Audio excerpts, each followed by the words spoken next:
Leçon 4, accès aux données. Nous allons créer des pages d'accès aux données avec ASP.NET Core et Visual Studio 2017. Dans cette partie, nous allons faire ce qu'on appelle la technologie, utiliser la technologie Code First, c'est-à-dire créer d'abord les classes au niveau du code et puis générer la base de données SQL Server. Alors, première chose, commencer par créer les classes. Donc, pour une meilleure organisation d'un site web, il est préférable de créer un dossier où vous allez mettre les classes de votre projet. Donc, je vais commencer par ajouter un nouveau dossier que je vais appeler modèle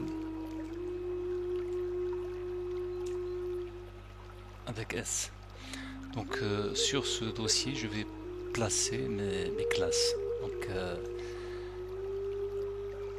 je vais commencer par ajouter une nouvelle classe que je vais appeler catégorie. Ajouter. Donc sur la classe catégorie, j'ai deux propriétés. La propriété ID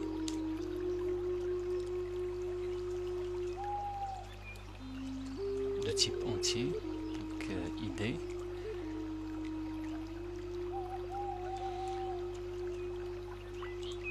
accessible en lecture et en écriture, get7,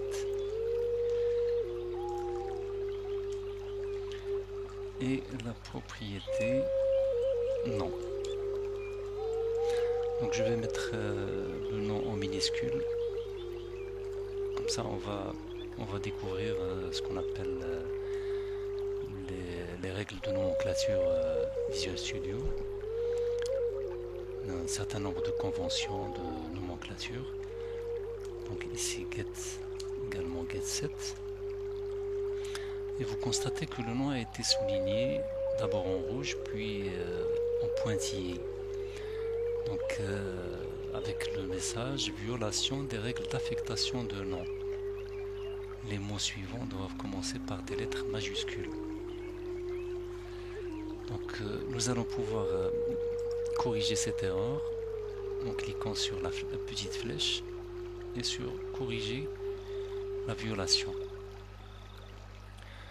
Donc là schématiquement Visual Studio vous présente le corrigé, donc l'erreur en rouge, et le corrigé en vert. Le nom doit commencer par N majuscule. Je clique sur corriger l'erreur et vous remarquez que le nom a été, la première lettre a été transformée en majuscule. Je confirme la modification et je sauvegarde. Voilà. Alors la clé, j'ai fait exprès d'appeler la clé ID parce que le mot ID signifie que pour Visual Studio, au moment de la génération de la table correspondante à cette classe, le mot ID signifie que ce champ est la clé primaire de la table. Si jamais je l'appelle par exemple catégorie ID, donc le nom doit se terminer par ID pour signifier que ce champ représente la clé de l'enregistrement. Sinon on verra par la suite qu'on peut avoir une directive pour spécifier la clé primaire. Donc une fois que vous avez créé votre classe, vous allez pouvoir générer des pages qui permettent l'accès aux données. Donc on va les mettre dans un dossier au niveau du dossier page. Donc, ajouter un nouveau dossier à ce niveau. va appeler catégorie avec S. Donc c'est là où on va placer nos pages d'accès aux données en utilisant le générateur, un générateur Visual Studio. Donc vous cliquez sur nouveau, ajouter, nouvel élément généré automatiquement. Et au niveau d'assistant, vous cliquez sur page Razor avec entité framework CRUD. Alors CRUD signifie tout simplement que vous voulez générer les fichiers, toutes les pages de mise à jour. C pour create, R pour read, U pour update et D pour delete. Donc les pages de création, de consultation, de modification et de suppression. Cliquez sur ajouter. Donc vous devez spécifier la classe donc catégorie qui va être utilisée pour générer les pages, et puis la classe de contexte de données, c'est-à-dire la classe qui va permettre d'accéder à la base de données. Donc cette classe n'existe pas encore parce que c'est la première fois qu'on va générer la base de données. Donc il faut cliquer sur plus et tout simplement cliquer sur ajouter pour valider le nom qui vous a été proposé. Donc G-commerce contexte et cliquez sur ajouter.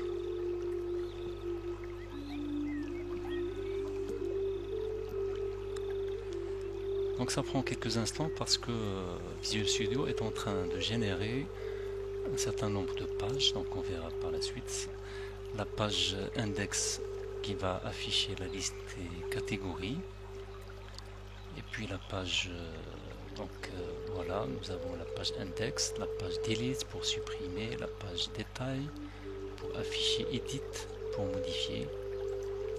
Je vais tout simplement fermer toutes les pages en cliquant sur fermer tous les documents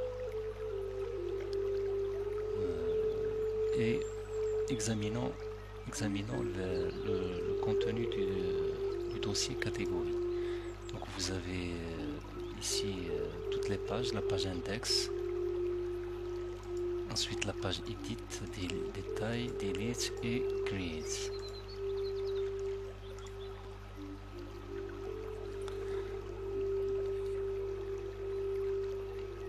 Donc pour le moment nous allons générer la base de données. Donc pour générer la base de données, nous allons utiliser un assistant, un programme de génération qui est accessible au niveau des outils gestionnaire de package NuGet, console du gestionnaire de package. Donc une fois que vous êtes sur le gestionnaire de package NuGet, vous tapez la commande suivante, add-migration initiale. Donc cette commande va permettre de générer le code qui va nous permettre de créer la base de données.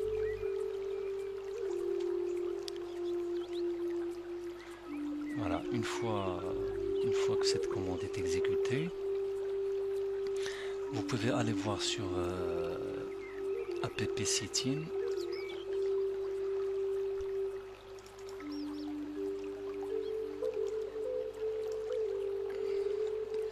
Ici, la chaîne de connexion à votre base de données. Donc ça c'est le serveur. Par défaut, le serveur utilisé c'est le serveur local DB. C'est un serveur de développement qui est intégré à Visual Studio 2017. Le nom de la base de données, database name. Donc, ici, le nom est trop compliqué, donc vous pouvez un peu le modifier. Je vais l'appeler DB Commerce. 01.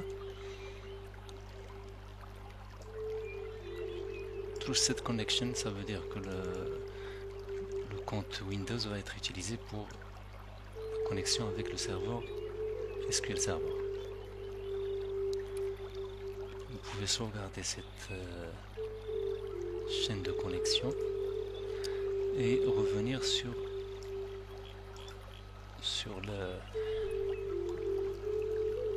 le gestionnaire, sur la console du gestionnaire de package. Maintenant on va exécuter la commande database updates pour mettre à jour la base de données. Updates database.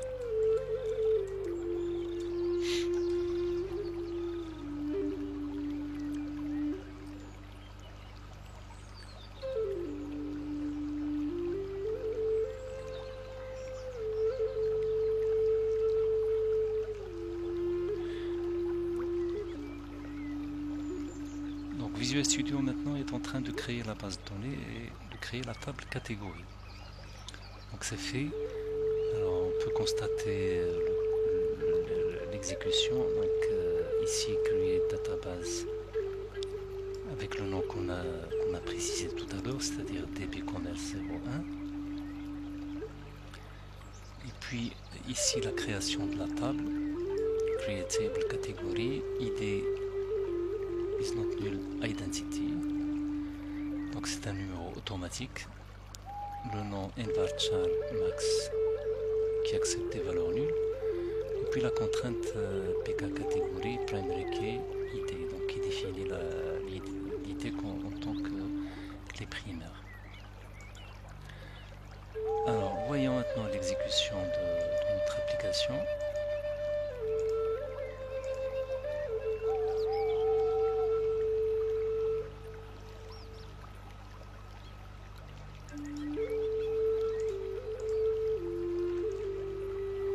Pour accéder